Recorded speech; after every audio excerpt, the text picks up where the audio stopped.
can be delivered from the power of darkness and power of sin. It is possible that you lose it.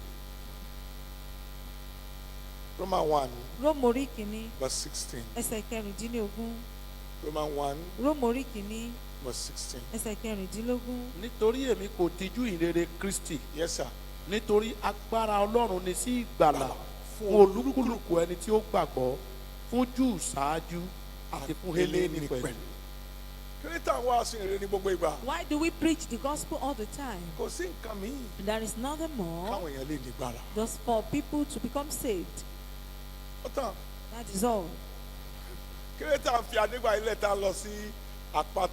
Why did we leave ADEGBAYI and go around, go to Apata and every other place? It is not because for them to know the church. It is that we should be able to take salvation to others. At times I do look at it. Why do I travel to America?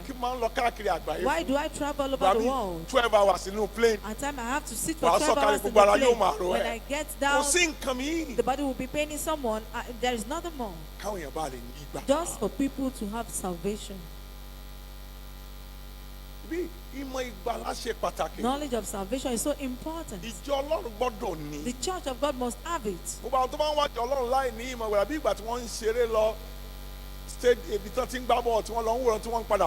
Anyone that attends church without having salvation is like someone that a spectator that has gone to the stadium to watch. A worker that is not saved is working for someone that he cannot identify. It is possible that the work will not have any reward.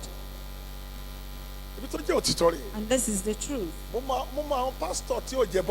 I know some pastors that are not born again. But God will continue to use it. He is like a signpost describing the way to people. But the place is describing to people is not able to get there. That you are learned does not signify that you are saved. That you are born through by a pastor does not signify that you have salvation. I do correct that notion that there is no one that is born in a Christian home. I was born in a Muslim house. I was born in a Christian family. There is nothing like that.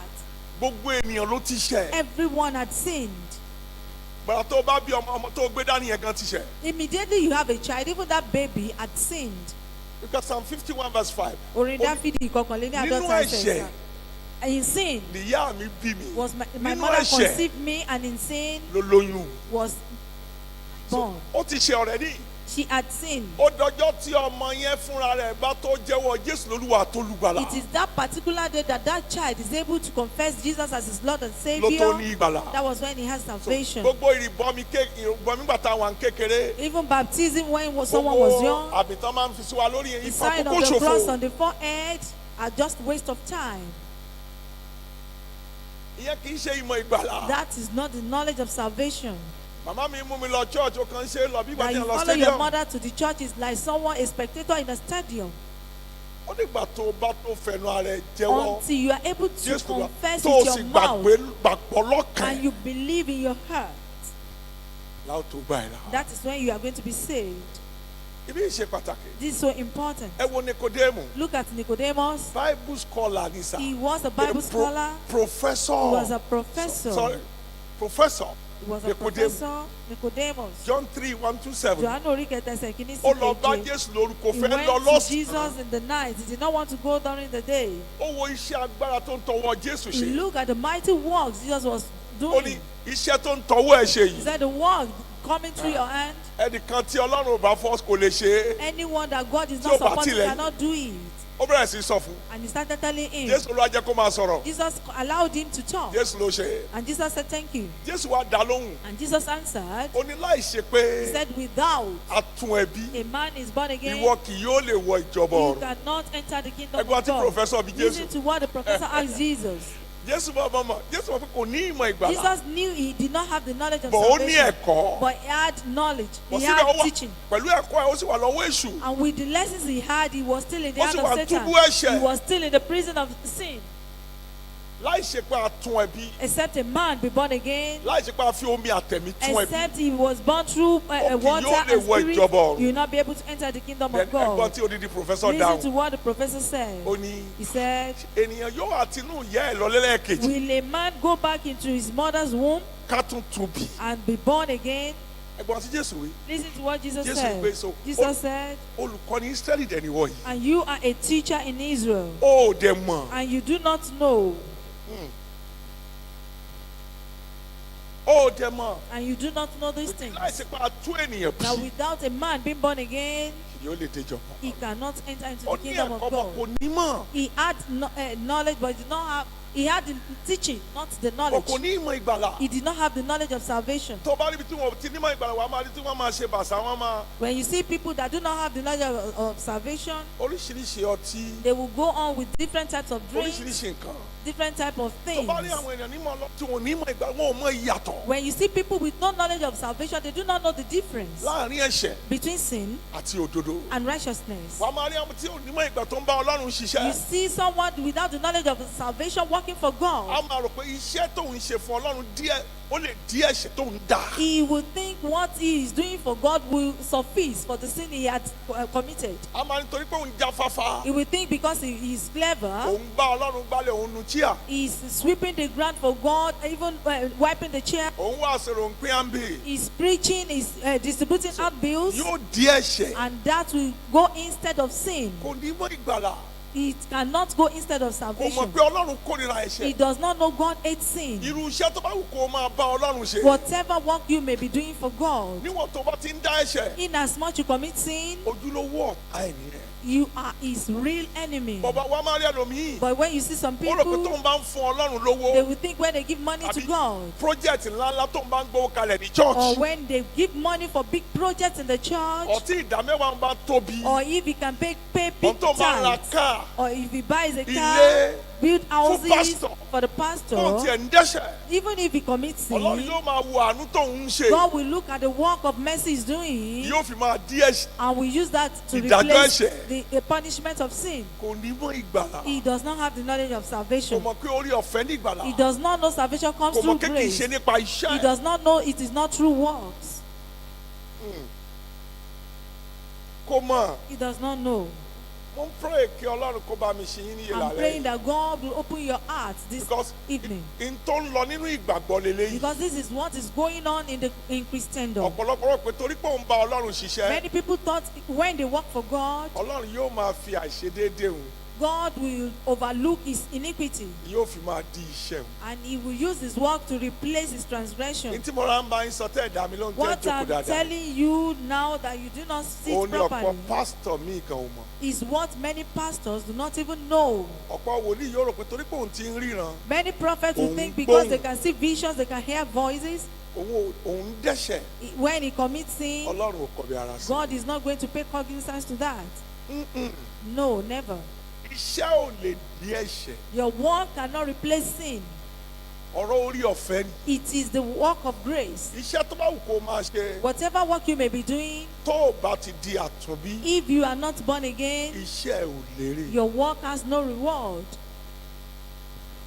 Pastor,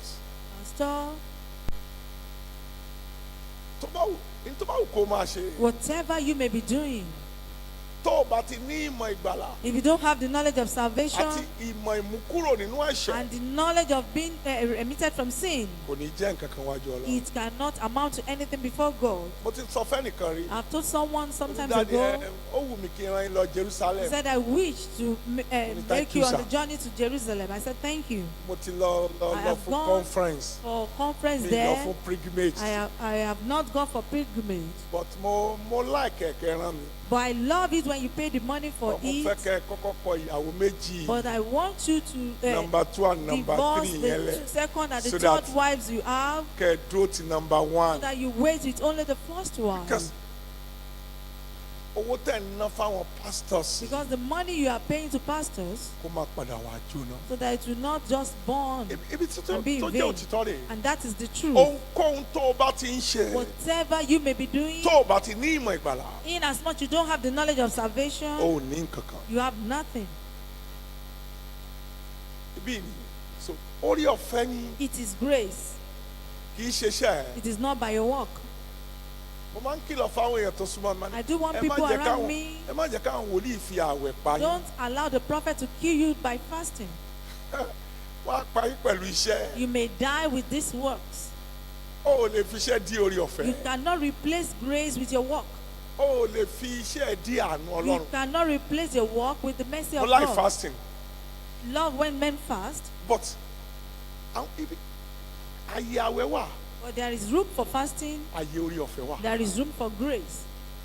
But today, we have removed the place of the grace.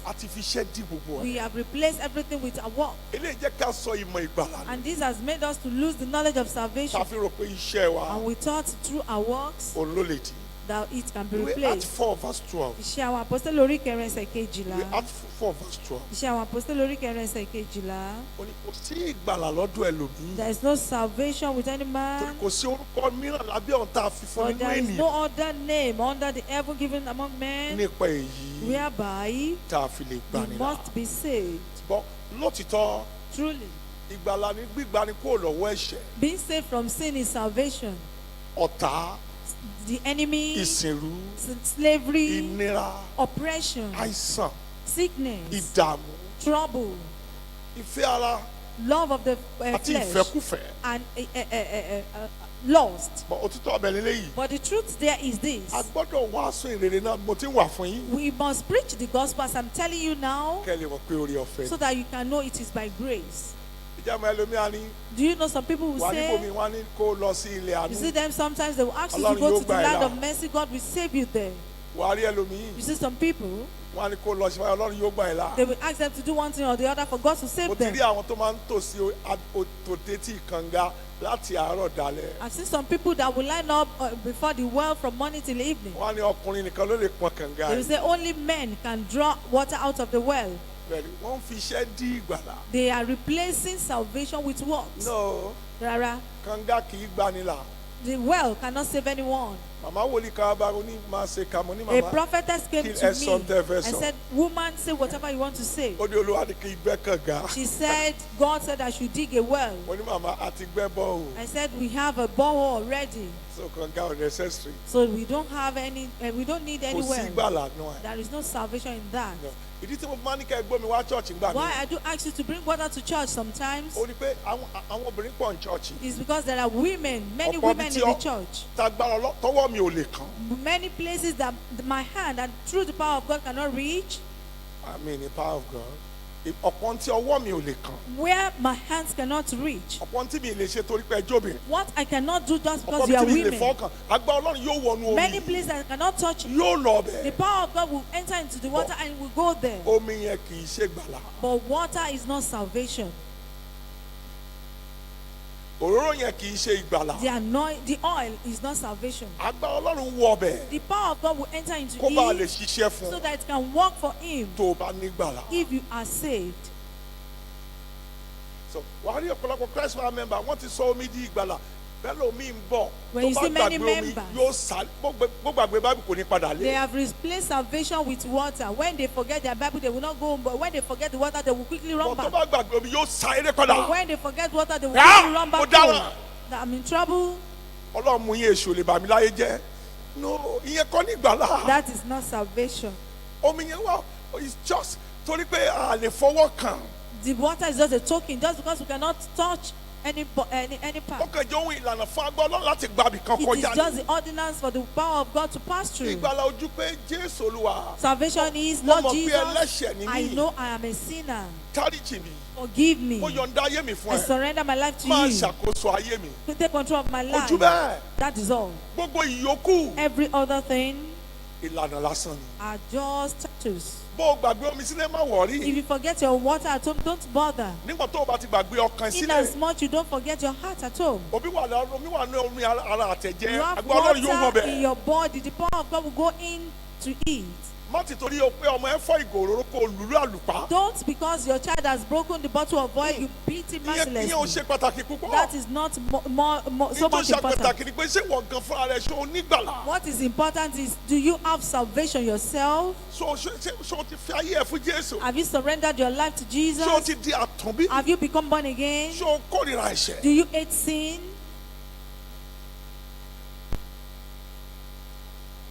Do you hate darkness? What about your flesh? Do you hate it? Do you hate the world and the lust? This is what is important. Every other thing are just little. If you forget your water or your oil at home, don't bother yourself. That is not salvation. This is the knowledge God wants to have.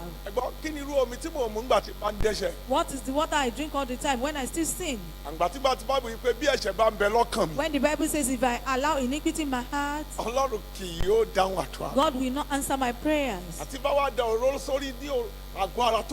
If I pour oil on that body that sins, how will the oil work for me?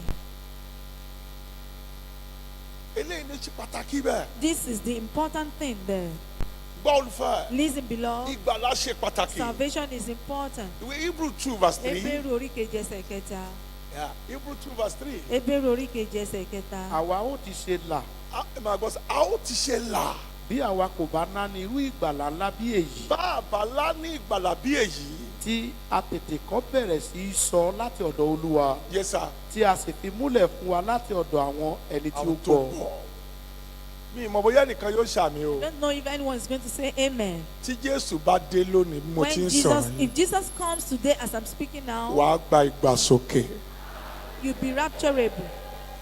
How can we be saved if you neglect so great a salvation?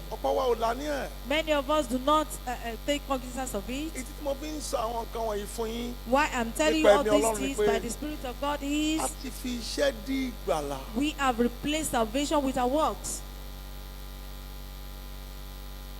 You don't think it's important. When you invite some people to Bible study, they will ask you what do they have to do with it. They are going to pay. They are going to cast their offering on Sunday. In as much they are giving to the church, that is not salvation. I'm sorry to tell you this.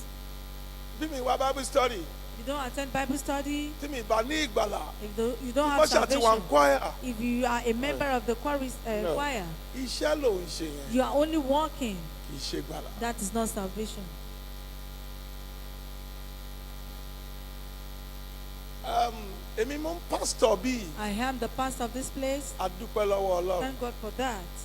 But if you are yet to be free from sin, you are only walking with the person you don't know. You are not saved. I pity people in this end time because we have replaced salvation with our works. You cannot see anyone that has the knowledge of salvation that does not neglect salvation. Even if the pastor is stealing the money belonging to the church, but now, that is numerous.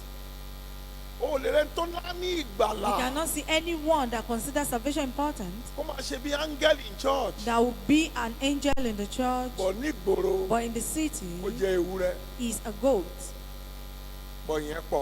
That is numerous now. At times when you see our they are yet to be admitted into school because they work for God in the church. You will think that they have the knowledge of salvation. But when they get out, when they start, they are going to realize they were only walking. They don't think salvation is important. Ẹ̀rù ń bà mí gan. I am afraid. Níbi tí ìjọ Ọlọ́run lọ yìí. Where the church of God is running to. Iṣẹ́ nìkan la gbèrú. We only raise walk high. A ò lá ní ìgbàlà ọkàn. We don't consider the salvation of Ẹ̀rù ń bà mí gan souls. sà. I'm afraid so much. Mo máa ń lọ sáwọn programs tó bá pè mí. I do attend programs if I'm invited. A dá owó 17. I've gone to a place we have to cast offering about 17 times. About 17 times. Èmi gan tán pè. Even I that was invited, I was wondering, are we not going to preach here in this crusade? I did not contribute anymore. I contributed. I cast only offering. The pastor said, it's whoever that does not want to meet the corpse of his children at all. I said, I don't know, maybe he's using a charm. That 1,000. And I quickly went to cast the offering. Even my friend had to cast the offering of 1,000 naira. Then 1 year now. And they said, Pastor Mark, we are going to give the mic to Pastor Mark. Everyone was watching. He said, those going away should come back. What they have been telling you all the while are lies. The pastor's face became hardened. I said they had been deceiving you. If you had contributed money like this and you went back home, you are in trouble. And I spoke about salvation to them for about 15 minutes. About 5,000 people came out for altar call. Those that have been dancing for long thought they realized they were wasting much time. The pastor had to bow down their heads. The hotel they gave to me, I did not sleep there. I had to run away. I got to Ibadan that particular day from Ondo. My friend said, you are not being good. I said, I have to tell them the truth. Dancing is not salvation. Many of them dancing had drunk hot drinks. They were already filled up. And beating drums and drinking hot drink they resemble each other, but they did not have the knowledge of salvation. You see some people when they start singing praises and worship, they will dance a lot, and when they start preaching, they will sleep off. They do not have the knowledge of salvation. They are only working for God. They do not have the understanding. They don't consider the salvation important, that through which they are saved. They do not consider the grace. Imagine a man like Judas, who was informed, that he neglected it. He had been thinking that he would make a merchandise with his master. And Judas believed that when Jesus comes, he will be a king in Israel. And there is no how he will not be among the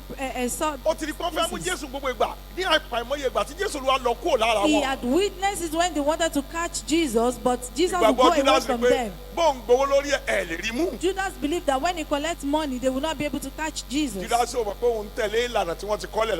did not know that he was following the ordinance laid down from heaven until he lost his salvation. That is why when he saw them taking Jesus, he threw the money away and he hanged himself. Do you consider this salvation? And this is the truth. Are you not neglecting this knowledge? Many children of God neglected it. We have replaced it with works. If I do this, if I do that, truly God will have compassion on you. But if your work can stand, that is if it stands on truth and salvation. Salvation is important. Hebrew 9, verse 27. Hebrew 9, verse 27. Yes, sir. Láti kú lẹ́ẹ̀kan ṣoṣo, ṣùgbọ́n lẹ́yìn èyí ìdájọ́ ló kàn. So if one is not saved, when he dies, there is no remedy for it. When he dies, there is no difference. Just once. I wouldn't know when I'm going to repeat that topic. I'm still waiting for the instruction from God. The topic is those that came out from the school of vanity. Those that graduated from the school of vanity. You see many people.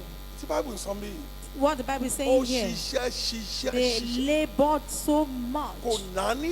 They neglected salvation. And when they die, all the work had to die along with them. God does not say you should not become rich, but becoming rich without salvation, you have gone to the school of vanity. God does not say you should not become knowledge. I love it the way you preserve your career. But let there be salvation close to you. Because all the certificates you obtain shall be put on your coffin. Later you are going to realize you have gone to the school of vanity. I'm not saying you should not walk. I'm not saying you should not take care of yourself. But make sure but be sure that as you are taking care of the body, your soul is saved. Because at the end, so that you will not graduate from the school of vanity. I'm not saying you should not work for God. Pastor, I'm not saying you should not be a pastor. Because the Bible says there are some people that will say through your name we do these signs and wonders. Through your name we prophesy. Through your name we cast out demons. Yes, we will try. Jesus will say you have really walked, but you are not saved, Pastor. You did not become born again. Go back. You workers of iniquity. I know you not. This is where the great task is. Many of us neglect it. Many of us do not know there will be an end a particular day. Many of us do not know that salvation is the only inheritance we possess in this art of misery. The art of misery, art of sin. The world where you gather things, you don't know who is going to spend it later on. Salvation is the only inheritance. You'll be surprised that even the children you have used your whole life to take care of, when you call what the Bible calls your son, your children, you'll be afraid. The Bible says children are the heritage of the Lord. So you are not the owner. Leaving you does not matter. If they are the ones who took care of and you neglected salvation, you have graduated from the school of vanity. That is why it is terrible. You see some people, they will say, I take care of them. Even my body, I use it in taking care of them. What is because she was a prostitute before they can go to their school. All the labors and sin you do together, you are not the owner of those you are taking care of. In the end, you have attended the school of vanity. Listen, beloved. Lord, I will not die but live.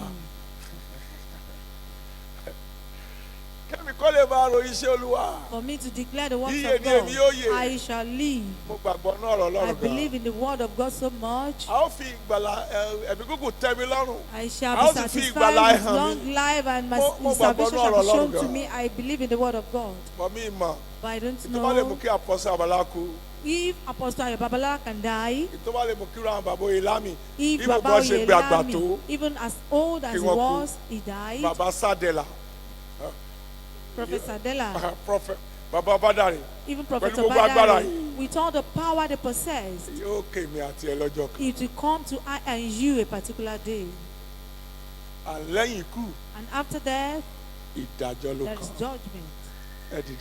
Rise to your feet. This is the truth. I want you to commune with God today about your life.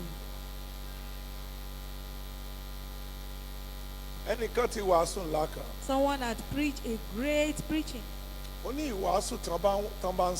He said the preaching that you listen to is not like the preaching that you made to yourself. I have a topic that is called Tell Yourself the Truth.